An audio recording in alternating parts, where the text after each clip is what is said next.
Situé entre la Chine et l'Inde, le Népal est un joyau niché au cœur de l'Himalaya. Avec ses 30 millions d'habitants, c'est un véritable kaléidoscope des cultures, des paysages et d'histoires. Plus de 60 groupes ethniques cohabitent dans le pays, chacun avec sa propre langue, sa propre culture et ses propres traditions. Le Népal est imprégné d'une richesse culturelle et spirituelle unique, avec une grande variété de temples, des monastères, des sites historiques aussi bien bouddhistes qu'hindous. La capitale, Katmandou, et sa vallée sont inscrites au patrimoine mondial de l'UNESCO. Le Népal est surtout connu pour ses paysages spectaculaires. Le pays abrite une partie des plus hautes montagnes du monde, dont le mont Everest, les plus hauts sommets de la planète qui attirent des alpinistes du monde entier. En 2023, le pays a attiré plus d'1 million de visiteurs. Derrière cette image, il y a une autre réalité. Au Népal, un quart de population vit sous les seuils de pauvreté. C'est aussi un pays avec un des taux les plus élevés de malnutrition infantile. On estime qu'à peu près 50% d'enfants de moins de 5 ans souffrent de malnutrition. Le Népal, c'est un des pays qui est touché régulièrement par les tremblements de terre. Dans cette vidéo, nous allons vous montrer les programmes qu'on met en place dans 3 provinces différentes. Ici, nous sommes à Nuwako Terasuva, où Action contre la faim intervient depuis le grand tremblement de terre qui a touché le pays en 2015. Et nous allons ensuite s'envoler pour visiter une autre province, Udaipur, où on travaille depuis quelques années. Suivez-moi.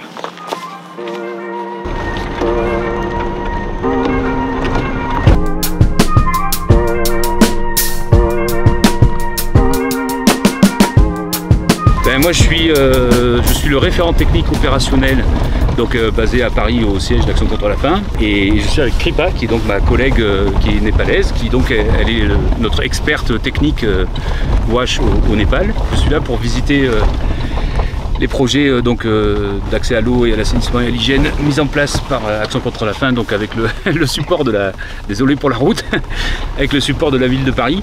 Et donc là on est en train de travailler sur 4 villages qui vont être équipés donc de réseaux d'accès à l'eau potable. «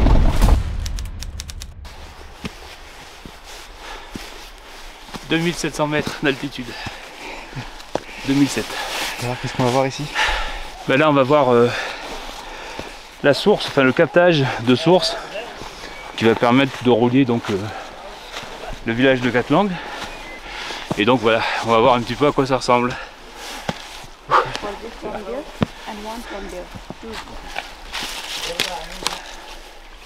C'est quoi le souci avec l'eau? Bon, c'est le cas classique.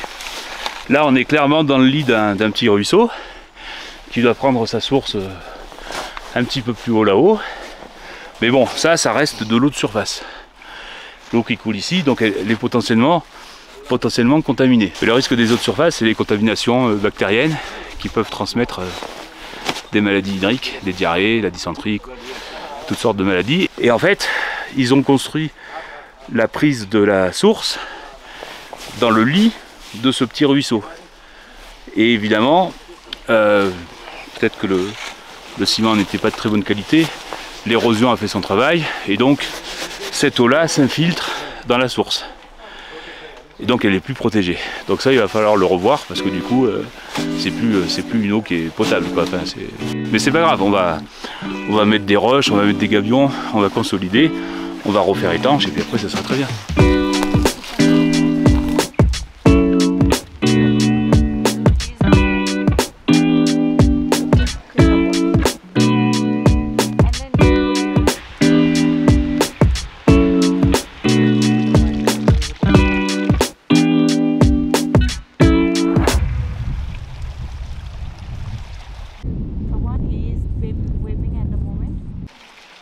Donc là c'est l'ancien système, un lavoir communautaire. Donc les dames là sont obligées de venir de chez elles jusqu'ici pour venir jusqu'au point d'eau, pour chercher leur eau ou faire leur lessive. L'avantage du nouveau système qu'on est en train de mettre en place, c'est qu'elles auront l'accès à l'eau à domicile. Donc elles pourront faire ces corvées là chez elles plutôt que d'avoir à venir ici.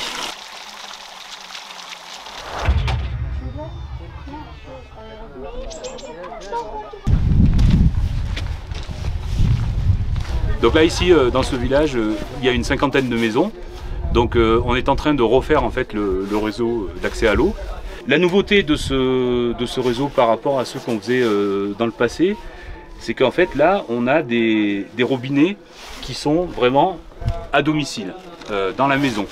L'avantage de ce système, c'est que ici là, à la base du robinet, on va avoir un petit compteur, un compteur d'eau comme on a en France, et donc on va pouvoir mesurer le volume consommé, et du coup derrière on va pouvoir appliquer une tarification en fonction du volume consommé, en sachant qu'on a aussi un système de tarification sociale qui fait que plus on consomme de volume important, plus le mètre cube sera cher. Et donc du coup, on a des comités de gestion qui sont installés pour chaque réseau d'eau, qui récupèrent ces revenus et qui, grâce à ça, peuvent assurer l'entretien et la réparation du réseau. त्यही हो जस्ट अहिलेसम्म चाहिँ एकदमै राम्रो एकदम फुलफिल घरको नजिकको जुन पानी मुहान छ चाहे फोहोर होस् सफा होस् त्यही पानी खानै पर्ने हुन्छ खोलाको भयो कुवाको भयो तर अहिले त एकदम धेरै एकदम ह्याप्पी यो ठाउँमा खाने पानीले यति झन्झट कि अहिले यो पाइपलाइन एउटा मात्र पाइपलाइन हामी खाइरहेको छौँ यो एकचोटि चुडिएपछि सबै घरले पानी छैन हेर्न जानुपर्छ माथि एउटा मात्र पाइप छ हामी यत्रो घरधुरी छ यहाँ नि 12 घरधुरी छ एउटा मात्र पाइपलाइन छ त्यो पानी एउटा चुडिएपछि चुट्यो कुनै पनि घरलाई पानी छैन कि म्याम त्यही भएर अहिले जति योजना खाने पानी योजना बनेको छ नि त्यो एकदमै राम्रो छ हाम्रो लागि.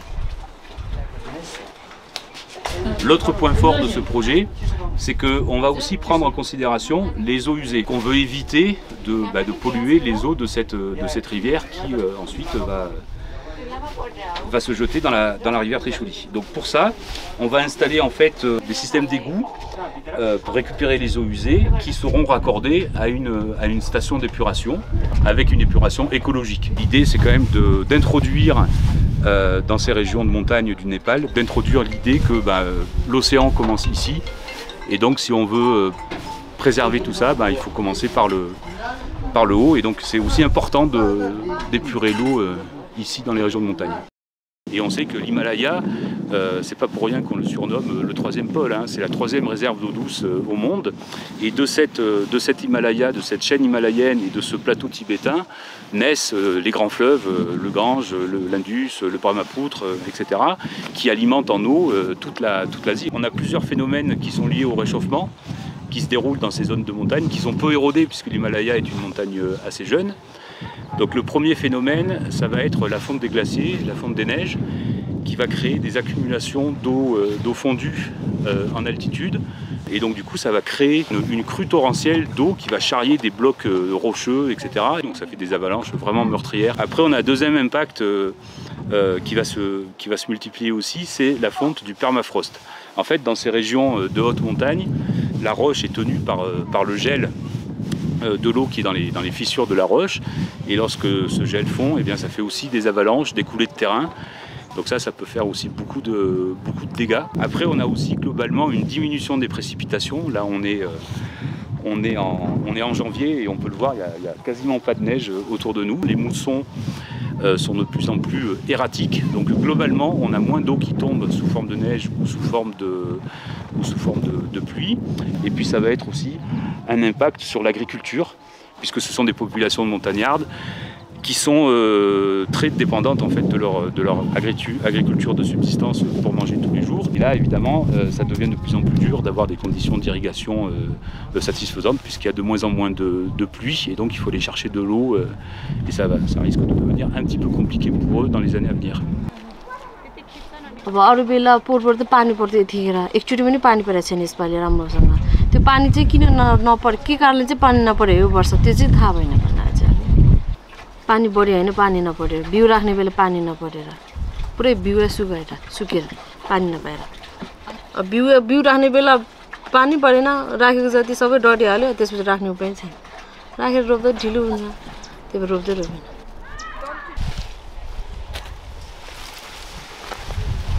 L'un des gros problèmes de ces régions, c'est la pollution des déchets plastiques. Ici, on a un bon exemple. Comme c'est un village de montagne qui est relativement éloigné du centre commercial, tout est livré et donc les produits coûtent assez cher. Et donc, pour réduire les coûts, tous les produits sont systématiquement emballés dans des petits sachets individuels, comme là par exemple, du shampoing, une dose. Donc je me lave les cheveux, une dose de shampoing, un sachet, hop, jeté par terre. Évidemment, ça crée une pollution monumentale de plastique qui n'est pas bien sûr biodégradable. Et ça, c'est vraiment une plaie. Il faut qu'on trouve une solution pour éviter cette pollution par le plastique.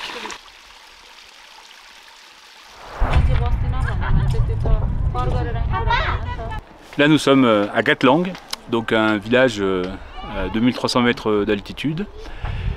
C'est on va dire la capitale culturelle de l'ethnie Tamang, donc une ethnie de langue tibétaine. Donc on est tout proche de la frontière du Tibet, juste de l'autre côté de cette montagne. Voilà, donc c'est un village extrêmement important pour les Tamang, et c'est aussi le point de départ d'une randonnée qui va vers le mont Ganesh qui est par là-bas. Et donc ça attire beaucoup de tourisme, mais plutôt du tourisme népalais. Et donc c'est un bon endroit pour nous pour sensibiliser sur l'hygiène, et en particulier l'hygiène environnementale, puisqu'on va le voir, il y a quand même une grosse problématique de déchets solides et d'assainissement.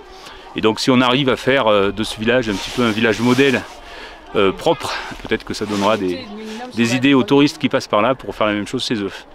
Et donc demain on va avoir une session de promotion à l'hygiène avec les gens du village. Today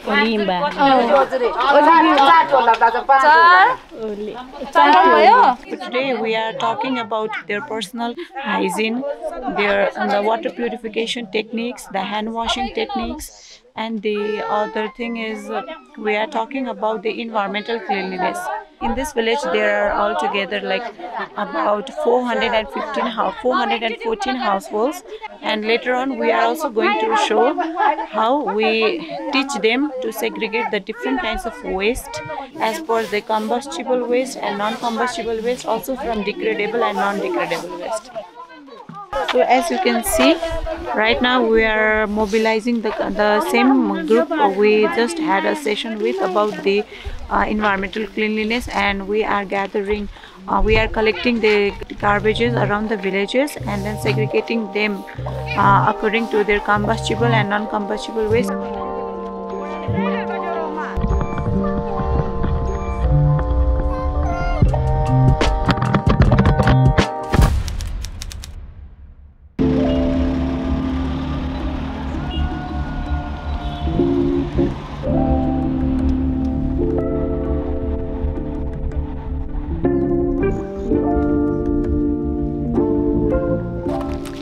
Alors nous sommes finalement arrivés à Udaipur.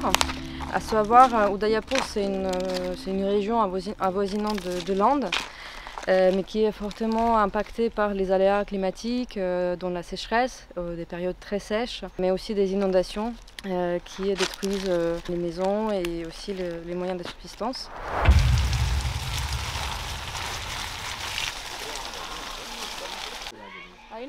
This place is quite vulnerable to disaster. There are 21 streams of river which causes flash floods during the rainy season, and during this 3 month of rainy season people are displaced and they are suffering a lot, which is not really taken care of as it's considered as a small emergency. However, for each household it's a massive impact that it is having on their livelihood. So we are addressing this issue of disaster, of flash flood affected households to plant some bamboos which helps to prevent this flash flood from these rivers. 20-21 वर्ष अगाडि यो ठुलो जंगल थियो। अहिले तपाईको यही खोला चाहिँ विशाल बन्यो अनि यही जंगल मासियो अनि हामीलाई यो जंगल जोगाउनु पनि यो ठुलो कुरा भइरहेछ कि अब तपाईको यो बाँसले पनि केही मात्रामा गाउँलेहरुलाई सेभ गरिरहेको छ। तपाईको देख्दाखेरि यो सानो कुरा देखिन्छ तर यो एकदम भयंकर ठुलो योगदान गर्छ यो बाँसले। तपाईको यो हेर्दाखेरि खोला रोक्ने अथवा कुनै अब भोलिको लागि घरेलु उद्योग खोलौँला मात्रै छैन, यसमा तपाईको जंगली जनावरहरुलाई पनि तपाईको बचाउन सकिन्छ। उनीहरुको पनि त अब जिन्दगी हुन्छ, जंगलको एउटा छुट्टै जिन्दगी हुन्छ। 3 वर्षमा कुनै पनि बाँस चाहिँ निक्लेको 3 वर्षमा यसले मेच्योर भएर काम गर्ने रहेछ। अनि यसलाई चाहिँ घरेलु उद्योगमा परिणत गर्न सकियो भने पिछडिएका वर्ग महिलाहरू अब जो चाहिँ तपाईको दुःख पाएका छन् उनीहरुलाई रोजगार दिन चाहिँ यो छिटो र सजिलो। We are also working towards promotion of this bamboo, as we are using different types of bamboo, and some of them can be taken as cash crop for their livelihood. They are also getting trained and capacitated to use these bamboo to make different kind of handicrafts and sell it in the market as source of livelihood.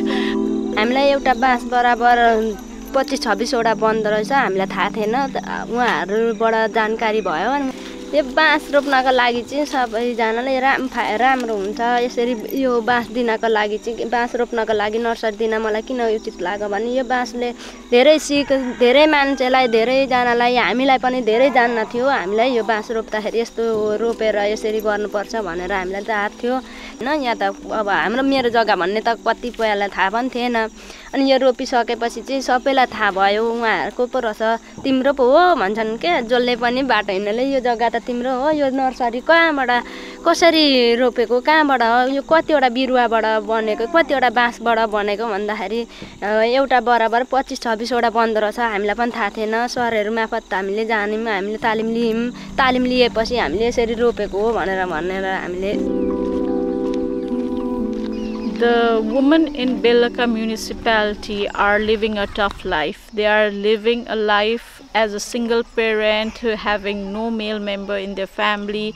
They are, all the male members are abroad, working as immigrant in different countries. त्यहाँ विदेशमा गइसकेपछि अब अर्काको ठाउँमा गइसकेपछि भाषा जानिँदैन। अब भाषा जानेर पढ लेख्न नभएपछि धेरै समस्या हुन्छ मान्छेलाई। कारणले गर्दा अब गरिबीको कारणले गर्दाखेरि मैले सोचे अब के गर्ने भने घर परिवार पनि सरसल्लाह भयो। म अब विदेश जानु पर्यो, अब यसरी अलिकति कमाई गरेर हामी पनि अलिकति चाहिँ माथिल्लो स्तरमा पुग्न पाएदेखि सजिलो हुन्छ भन्ने कुरा चाहिँ सोच विचार आयो।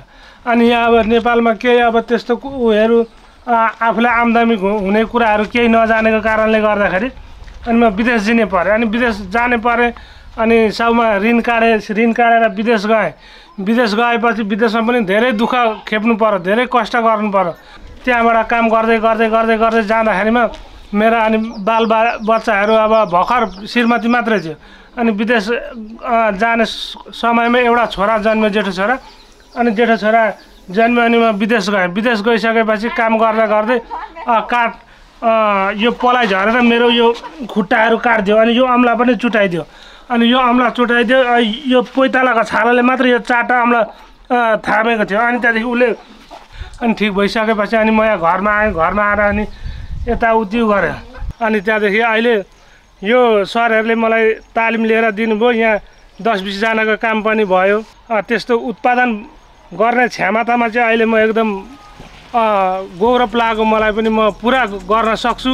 यतिको चाहिँ म In Belaka municipality, the women's dietary diversity is found very low. When we talk to the females, we can already feel very heavy on how they are managing all these situations. So in order to support them, the project of this kind is very instrumental.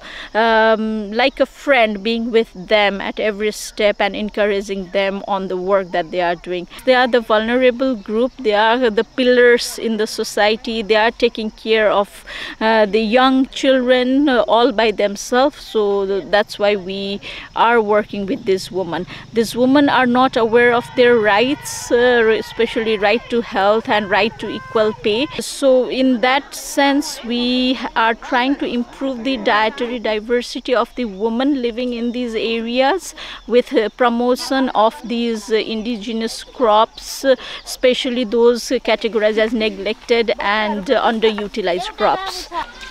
तरकारी खेती सम्बन्धी चाहिँ मैले तालिम लिएको।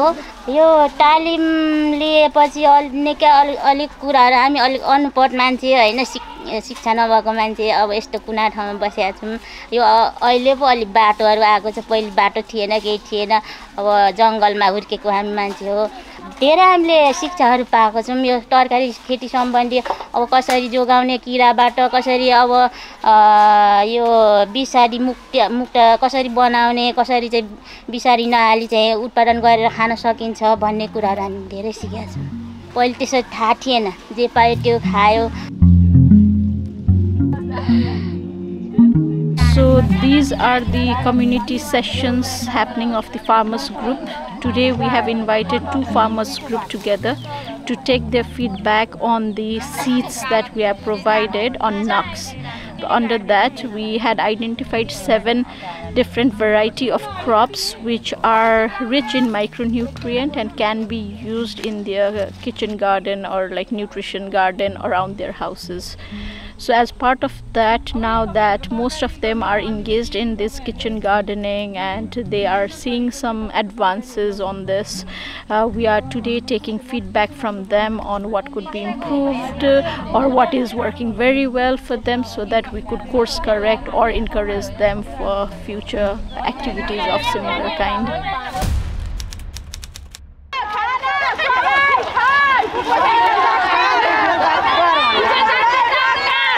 So this is very interesting. We are in a rally. We have around more than 100 people, all mostly women. You see taking a banner, placard with them.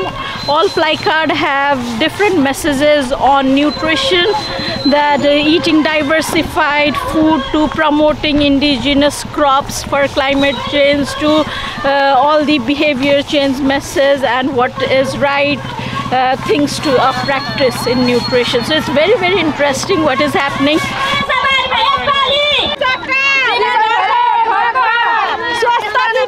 खाना 4 भनेको मान्छेहरूले जब 4 पटक खुवाउने भन्ने बुझ्छन् तर हामीले हरेक पटक खादा पनि 4 प्रकारको खाना चाहिँ मिलाएर खानुपर्छ यो चाहिँ अति नै आवश्यक कुरा हो भोलि बच्चाहरु कुपोषित भयो भने हैन अब हुन्ते केही गर्न सक्ने क्षमता हुँदैन उमा अब उसले गर्दाखेरि सबैलाई असर पर्छ घर परिवारलाई सबैलाई असर पर्छ बच्चाको लागि एकदमै उपयोगी कुरा हो त्यही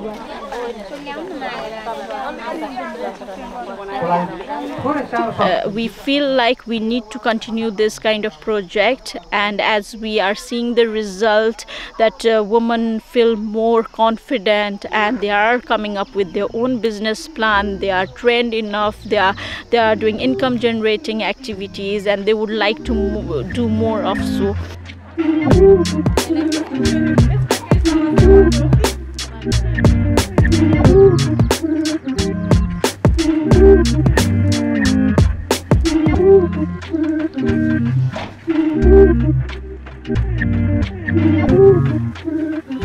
Au Népal, nous sommes confrontés à la situation de l'exode rural, surtout les hommes qui partent à l'étranger pour travailler et on se retrouve dans les villages où il n'y a quasiment que des femmes et des enfants. Néanmoins, c'est ces femmes-là qui reconstruisent leur communauté, leur village et on peut dire leur pays. Ils forment des groupes, ils forment des coopératives des femmes pour mettre en place leurs projets, pour à la fois générer du revenu, mais aussi améliorer la vie de leur famille directement. Donc cette force des femmes et leur volonté de partager aussi leur histoire, mais pas se laisser faire et continuer, c'est assez marquant et ça donne aussi beaucoup d'espoir quant à l'avenir de ces régions.